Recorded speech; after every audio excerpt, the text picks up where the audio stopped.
What's going on, everyone? Welcome to the Warehouse Series. So today I'm going to be going over my 3 tips for this week, and then after that I'm going to show you some of my standing stretches I do. I do stretches that involve being on the ground too, but my standing stretches are stuff that you could do at the warehouse, holding onto your jack or holding onto a rack, however you could do it safely. So we're going to do that, and and like I said, guys, they are stretches that I do. So that doesn't mean that you're necessarily going to be able to do them, but maybe a couple of them will benefit you. So let's get to the 3 tips for today. So the first thing I want to talk about is tying in cases. We've been talking about this a lot lately on the channel about tying boxes in. As you can see right here, I'm going to show you a couple different ways of doing this. So the first 2 layers are the same. Now look at the 3rd layer. I mean, you're talking over on the left side of this pallet, the 3rd layer where my yellow line's at, the bottom yellow line is right directly on top. And look at the case directly beside it on the right side. It overlaps just enough to get onto the other side of that case. Now that's all you need sometimes. That's all you need is just a little bit of weight to start, breaking up the straight line. See how we got a straight line for 2 layers and then that line comes over a little bit. That's all it takes sometimes. And look at the layer on top of that. We totally switched the block around and we're going the opposite direction. So obviously, I think this is what people think of when you say tie in. We're switching the block. We've got 3 cases going back this way. Then the next layer up, my last yellow line up there, we got 2 cases going the opposite direction again. And then they took their top layer, their top case, and just sat it right in the middle because why not? It's their last case. They don't need to work from the corners in. They're just throwing their last case up there, and they're going to keep that weight right in the middle of the pallet. So this is one way of tying in. All right, guys, and this is the other palette I want to show you. This is another way. People do not get that you could have all your cases. These 4 yellow lines over here are showing you 4 layers that are going the same direction. This is how I like stacking. I like all my cases go in the same direction because the strongest point is that middle of that pallet. Their bottom 2 layers are absolutely fine. There's nothing wrong with that. And as you can see, there's cases going the opposite direction, but they fit. Okay, so they have 2 cases coming in and that middle layer going back. That's the way I like to do it. If they would have moved their 2 lactates up and then had their 2 lactates that are in the middle going this way, back on the back of their pallet, I disagree with that. The way they did it is the way you want to do it. Because more case is, you got a stronger, bigger, flatter surface on the back of that pallet. And then all my dots, they're in between 2 pallets, or 2 cases rather. They're in between 2 cases, so the weight distribution is between 2 cases. There's no center line going up. Everything is staggered, and that is a perfect way of tying in with all your cases going the same direction.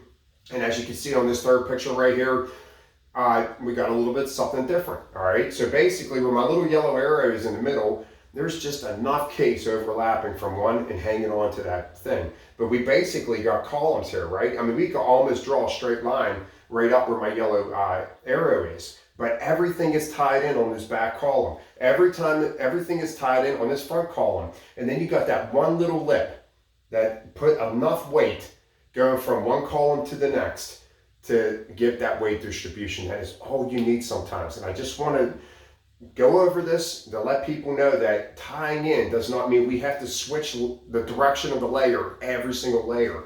Here's 3 examples of tying in. So I hope those 3 pictures helped you. So now this picture is leading me on to my 2nd tip for today. My white arrows down here. I can't really tell from this picture, but people like to drag their pallets. They like to drag that back pallet. You hear it all the time. When someone's driving around the warehouse, someone passes, you hear, they're dragging their back pallet. Why that's bad? Because if you even touch your down button, if you even accidentally touch your down button, your pallets are falling over. Your jack's gonna come down, you're driving and you drop your down button and then your pallets are just gonna go forward and they're gonna fall over. Doesn't matter how nicely stacked your pallet is. I highly suggest raising these pallets up. Do not drag your pallets around the warehouse. These forks, they tend to bend towards the end, especially older equipment. They tend to bend towards the end of the forks. So usually you have to raise your forks up a little bit to get that pallet off the ground. So I'm telling you, there's so many people that drag pallets around our warehouse. You touch that down button, you're really going to be sorry. All right, and the 3rd thing I want to talk about is right here. This is not someone put this picture on Discord, and I said I'm going to put your picture in an upcoming video. This is not the video I was talking about. I just wanted to throw a tip down here. I will be breaking down your pallet on a video coming up. But down here in the bottom, we got where my yellow bracket is. We got a case going a long ways in. I like doing that. But then we always have the problem is that we want to do it with a smaller case on the other side. And then we get that gap where you have your cases on their sides. We always create that little gap there. What you want to do is where my two blue arrows are at is anytime you have a long case coming to the middle, my thought process is what two cases are going to be going back the opposite direction to fill that gap in. Because now instead of having a gap this big in the middle, I can have two cases going back and I can space out my gaps. So I could have two small gaps instead of one big gap, and I don't have to worry about squeezing a case in that gap in the middle. Because that's the worst thing you want is a big gap in the middle on the bottom layer when you're stacking with these smaller cases. So I hope that makes sense. Long case coming inwards, I love it, great idea. But your next two cases should be going back. All right, even if it's two cases that aren't even level with each other. Put the higher case on the outside and the lower case on the inside. And then you could separate those cases to create two small gaps instead of one big gap. So I hope that makes sense. So those are my 3 tips for today. So now let's go straight to my stretches.